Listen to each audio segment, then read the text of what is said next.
Trading से अगर पैसे कमाने हैं, ट्रेडिंग करना है, तो मुझे लगता है कैपिटल तो चाहिए चाहिए। अभी वो कितना कैपिटल लगेगा वो मैटर करेगा, आपके पास फंड्स कितने हैं, रिक्वायरमेंट के वैसे जरूरी नहीं होता कि आपके पास 1 लाख है तभी आप ट्रेड कर सकते हैं या आपके पास 5 लाख है तभी आप ट्रेड कर सकते हैं, ऐसा कुछ नहीं है। लेकिन बहुत लोग ट्रेडिंग करते हैं, ट्रेडिंग करना कोई बुरी बात नहीं है, लेकिन ट्रेडिंग में जो भी है वो गंवाना बहुत बुरी बात है। तो मतलब पहले 1-2 साल तो कुछ नहीं मिलने वाला, ये ध्यान में रखना ही चाहिए। ये मेरा खुद का भी वही हाल था, सबका यही होता है। कुछ लोग नहीं दिखाते या कभी-कभी वो दिखाते तो आपको लगता होगा कि ये पहले 5 महीने में, 1 साल में, 2 महीने में प्रॉफिटेबल बना, लेकिन टेक्निकली ऐसा नहीं होता।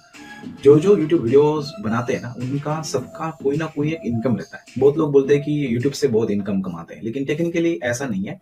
वो इनकम कमाते हैं इसलिए यूट्यूब कर सकते हैं। अगर मैं यहाँ बैठूं और ये वीडियोस रिकॉर्ड करूँ, उसमें से मुझे तो कुछ मिलता नहीं। लेकिन अगर मैं यहाँ बैठूं, काम ना करूँ और वीडियो रिकॉर्ड करूँ, उसमें से मुझे अगर कुछ आइडिया नहीं आया या कुछ इनकम नहीं हुआ, मैं लंबे समय तक नहीं कर सकता इसको, right?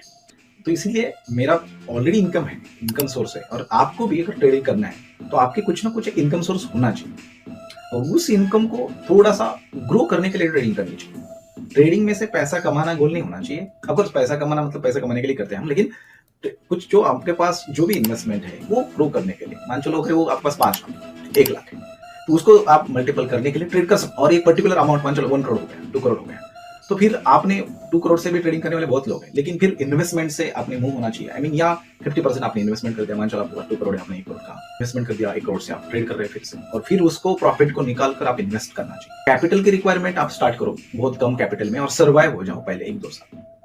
That is very very important. Market बहुत ट्रेंडिंग में कुछ भी ले लो ना, बढ़ता है तो फिर मजा आता है, लेकिन जब डाउन ट्रेंड में होता है मार्केट, तो हम अगर स्टॉप लॉस नहीं लगाते और आपने अगर छोड़ दिया तो कितना नीचे जाता है पता नहीं। कुछ ने अभी हमारे ग्रुप के अंदर, बाय द वे आपने ग्रुप नहीं ज्वाइन किया तो व्हाट्सएप का ग्रुप है, वहाँ हम शेयर करते रहते हैं चार्ट। कोई किसी को एनालिसिस जो अच्छे लगते हैं वो डालते रहता है, कोई कॉल टिप्स नहीं है। जैसे कि मैंने भी चार्ट डाला था, ऐसा नहीं कि आपको लेना है, मुझे अच्छा लगता है तो मैं डालते रहता हूँ या नोट करते रहता हूँ या रडार पे रहता है। तो वहाँ किसी ने बहुत अच्छी बात की थी कि 160 को किसी ने लिया होगा ओला इलेक्ट्रिक, और आज इतना मेरे हिसाब से 49 चल रहा है। तो सबको करोड़पति एक ही दिन में बनना है, एक ही महीने में बनना है, राइट? ऐसा नहीं। परसेंट में अगर सोचोगे तो अगर आप 25% साल का अगर करोगे ना, 25%, आपको बोला दिया जाएगा आप 100% बनाओ, 200%, हमेशा नहीं होता, प्लीज अंडरस्टैंड। तो अगर 25% कर दे तो मेरे हिसाब से 3 साल में पैसा डबल करते हैं। तो मान चलो अगर आप 1 लाख से स्टार्ट करते 3 साल के बाद आपके पास 2 लाख हो सकता है, 2 लाख का फिर से 3 साल के बाद 4 लाख तक आप कंपाउंडिंग कर कर कर आप बहुत अच्छा आप एक वेल्थ क्रिएट कर सकते हैं, और फिर उस कॉर्पस से आप भी बड़े बड़े रिस्क ले सकते हैं, बिकॉज आप प्रॉफिटेबल या इन्वेस्टमेंट कर सकते हैं।